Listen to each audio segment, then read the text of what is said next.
Good morning. We're in our fourth lesson in Isaiah. It's in chapter 23, verses 8 through 18. To put things in context, we've jumped from chapter 10 all the way to chapter 23, or 13 all the way up to chapter 23. The last 10 chapters really cover the oracles of judgment, they're called, upon the nations.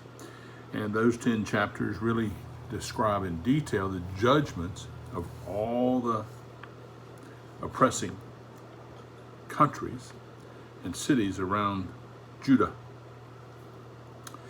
And what we learn from that, or those oracles, is no nation is invincible. At the beginning, Judah, a very small, overpowered by mostly all of its surrounding powers. And you got to remember something. They were not only surrounded by Syria and Babylon, they were surrounded by Edom and Moab and Philistine and Aram. All of these nations were stronger than Israel was. And they all believed in what is called territorial gods. Each one of them believed that their God protected them in their territory and would protect them and fight against the God of the neighboring territory. And if their God was satisfied, they would win. None of them really believed in a universal God. They believed in the God of their land. That's why they took possession of their God for their geographical era. And it's important to realize that the nation of Israel, that the one true God is a universal God. All nations, whether they believe in him or not, are responsible to him. They are under his control. God is not in this great battle with good and evil, and we don't know what's going to happen or turn out. That is not Bible. The Bible teaches us very clearly that God is in absolute control, and even though he gives the will of man certain leeway within his guidelines, he is always in control of the outcome. Always remember that. And what we learn is no nation is invincible. And if there's a time in history where the nations believe that they are invincible, it is today. Every country, when it gets a strong military and a strong economy, starts to believe less and less and trust less and less in God Almighty. And God will eventually see that trust in the nation and its wealth and power above him as competition. And he's a jealous God. He doesn't like it. If our trust is in our wealth, if our trust is in anything other than our God, judgment is coming. That's something the Bible tells us time and time again. Today's lesson, and the final lesson in chapter 13, the city of Tyre. Tyre and Sidon were two cities on the coast, the Mediterranean coast. Tyre was a great and wealthy city because it had a harbor. Always remember, just because you have a shoreline doesn't mean you have a harbor. Harbors are necessary for good shipping and trading. And the Phoenician city of Tyre and Sidon, both of them were trading cities. Tyre was a great, well-known harbor, trading throughout the world.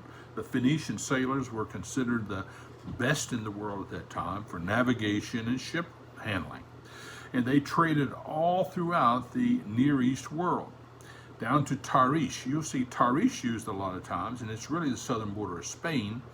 And it really epitomizes the boundaries of what it was known as the trading world at that time of the Near East.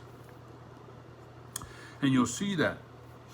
But God is in control of all things. That is what we have learned up to this point. And he will bring about judgment on nations that don't believe in him, as well as on those that do believe in him, when they get their priorities and their allegiance and their glorying out of line with God. It's important to know that. And it's been foretold. That's why I always am wary of too much nationalism. We're in a very hot and divided political time in our country right now.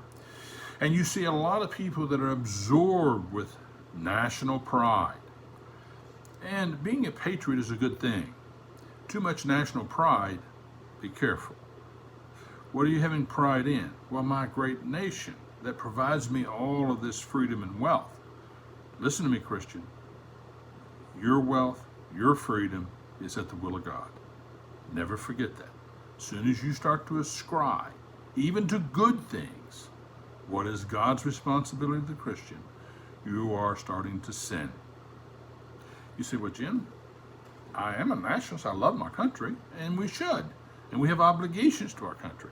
But keep it in proper context, that it is simply a nation. And this nation exists because of the mercy and will of God. That is all. When this nation, like any nation, starts to think it is independent of God and turns its face from God, judgment is sure to follow. And I can tell you, you don't have to be a prophet to see the nation that we live in right now heading toward the great abyss as fast as it can. There are two things. One is its unimaginable debt. America's a world leader in commerce today because the dollar is the world standard of currency. But the dollar is held up by its good faith. It was backed by gold. That stopped. Now it's strictly people's faith in America. And faith in America is like the dollar's up here, and all the bricks underneath that foundation are falling away to debt. We can't pay our bills. We just print more worthless money. When the world realizes that, the American economy, regardless of political party, will fall. Both political parties have sold out America to the short term. In other words, let's print more money so we can give them what we need so they'll vote us back in power for 4 years. That is the political attitude of both parties today. And the end of that will be financial destruction and runaway inflation. That's coming. There is no way that I can see, or most people can see, that it's coming out. And at this time, we worship merchants. Right now, most people know who Bill Gates is. They do. Bill Gates. Oh, he's a great man. Why? Because he's a great, successful businessman. Amazon.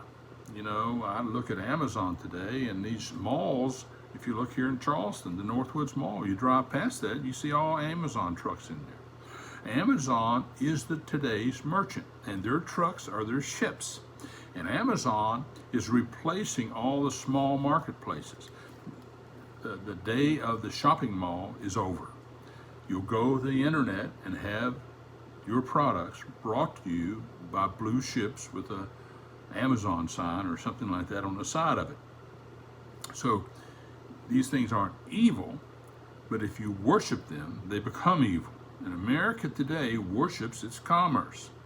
It worships the stock market. They people that look at it every day because their faith and hope is in the stock market. It's in their dollar. It's in their savings. I have a retirement account, and that's what I'm hoping for. I will vote for whoever protects my wealth.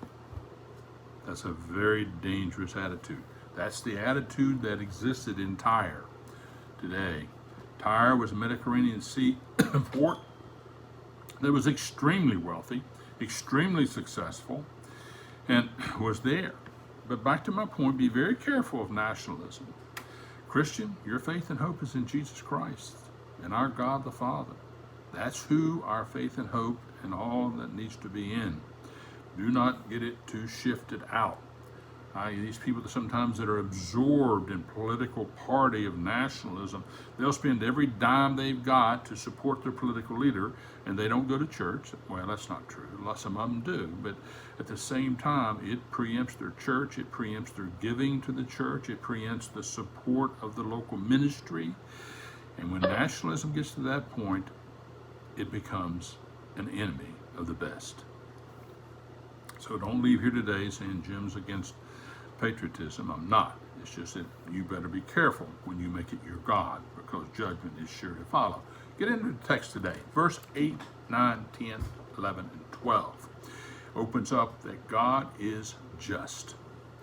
Who hath taken this counsel against Tyre, the crowning city, whose merchants are princes? Whoops, see there? Merchants are princes, whose traffickers are honorable of the earth. And the Lord of hosts hath purposed it, to stain the pride of all glory, and to bring into contempt all the honorable of the earth. Pass through the land as a river, O daughter of Tarshish. There is no more strength or harbor. He stretched out his hand over the sea and shook the kingdom. The Lord hath given a commandment against men, merchant cities, to destroy the strongholds thereof. And he said, Thou shalt no more rejoice, O thou oppressed virgin, daughter of Sidon. Arise, pass over to Chittim. There also shall be no rest there. This speaks about the destruction of Tyre. Let's look at verse 8. It says, Who hath taken his counsel against Tyre? Who is the one that's going to destroy this? And it answers in verse 9, the Lord of hosts. Because God is just. I get people sometimes says, I don't believe in God, because if there was a God, he wouldn't allow all the suffering that goes on. The suffering is a result of the fall of Adam. The earth is fallen and people are falling, and the result of that, the consequence of that fall, is misery and death and destruction and disease and the destruction that you see. So the justice of God requires that. But God is jealous. The crowning city, whose merchants are princes. See there? Now today I would add one thing to that. The merchants, the financiers, the people in great business, they are America's heroes. That and sports idols. I've never seen people worship sports idols in my life like they have in America today.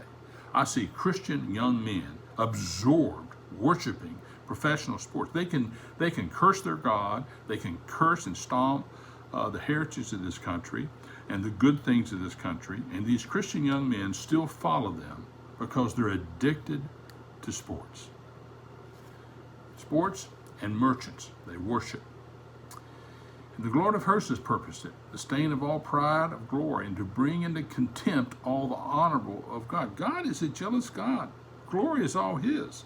I caution Christians today, when you do your devotions or when you're praying to God, honor him for all substance and good things that come into your house. Say it every time you pray. We thank you because you're the source of all of our provision, and all of our good things that come to our life are from you, God. You pray that so that it reinforces in your mind the right attitude of what you come. The stock market, your 401k, or any type of wealth that you have is at the mercy of God. And give him all praise, honor, and glory all the time. But as we read that, that's what we say. Verses 9 and 10. The Lord of hosts shall purpose it. Pass through the land of river of Tarshish. Now Tarshish is really Spain. And it's talking about that. And it says, there is no more strength. That word strength also is interpreted harbor or restraint. A harbor is restraining the power of the sea.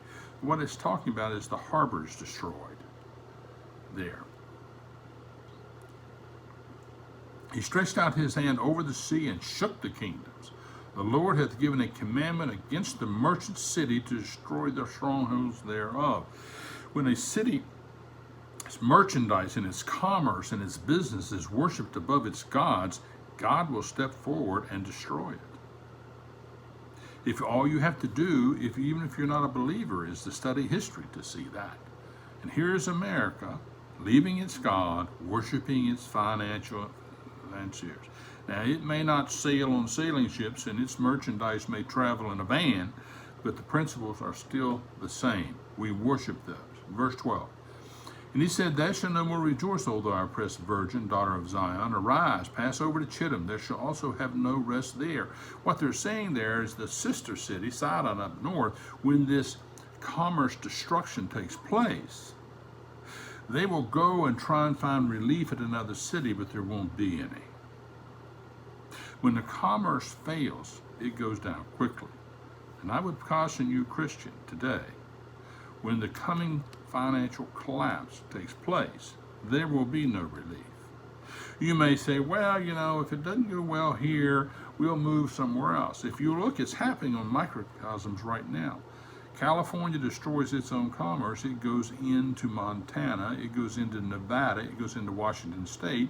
Those same policies that they destroyed California with are destroying the commerce there.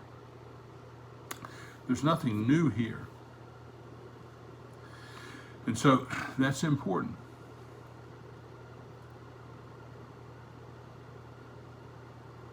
(11 and 12) talk about the shock and awe, because it will indeed come quickly. Right now, most Americans have about 2 weeks of food in their house. If a major financial collapse took place, within 2 weeks, people would be roaming the area hungry. That will be chaos. And then anarchy will rule. That's right. We are so fragile. Our economy is such a fragile economy that a very short collapse will cause it. Right now, we've had a disease that's probably killed less than 200,000. You say, oh, wait a minute, it's 315. Let me tell you, a lot of the deaths that are being reported today, if you have COVID, when you die, and you've had cancer, but if you have COVID, they'll list you as a COVID death. So really, it's being overinflated. But a little bit of that has almost brought our economy to its knees. We estimate now that a lot of the businesses that are closed, only about a third of them will survive.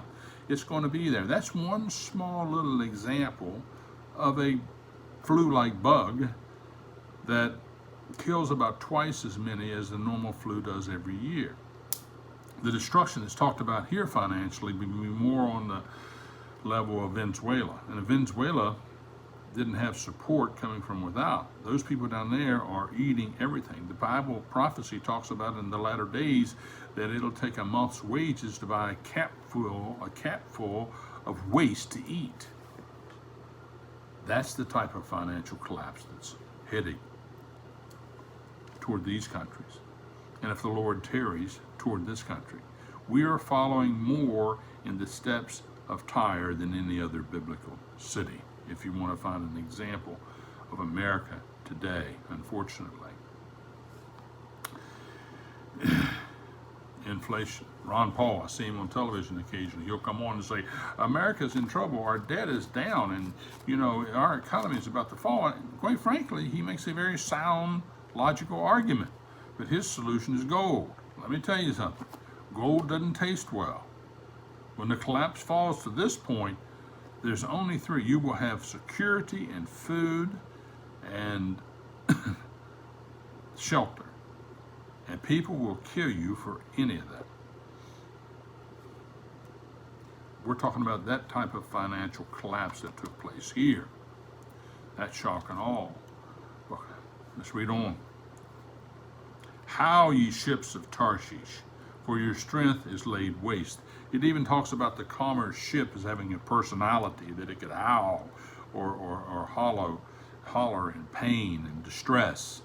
And trust me, when commerce dies, it does scream, because people who have put all their faith in their wealth, in 29, when we look back when the stock market failed, people killed themselves. Their whole faith and trust was in their money. And when that's gone, they destroyed or killed themselves. Let's read on, 15 and 16. It shall come to pass that day that Tyre shall be forgotten 70 years, according to the days of one king, or the lifespan of a king. Now, kings didn't live 70 years, but 70 years was considered a very long, successful life. That's why that's said there.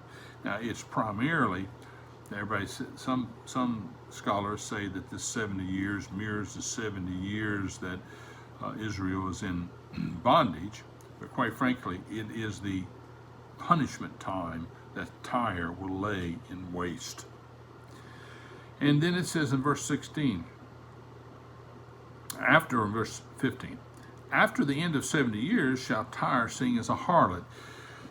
The Bible uses a harlot at times in prostitution to typify commerce as a false relationship to marriage as a person's relationship to God. If a person is in love with money, he's in love with a harlot. That'll shift and turn to someone else. That's not a good wife or a true wife. And so the commerce of Tyre is referred to here as a harlot. And her singing a song is about a local poem that I'm sure Isaiah was familiar with at the time, that when harlots got so old they couldn't ply their physical trade, they would turn to music and singing to soothe the soul. And it says at this time, Tyre could not provide its physical trade as it normally did. It ended up being an entertainment. It's almost like Egypt, the great power that Egypt was. If you visited today, they're selling you wooden snakes and plastic temples because their great day of commercial power is gone, taken away for the very similar reasons here. And it shall come to pass after the end of 70 years that the Lord will visit Tyre, and she shall turn for her hire, and shall commit fornication with the kings of the world upon the face of the earth. She'll get back into trade. As a matter of fact, Tyre recovers. It's on because of the peninsula it's on, and the harbor's still there, it goes back into, after this destruction, after this fall, it goes back into trade to a lesser extent.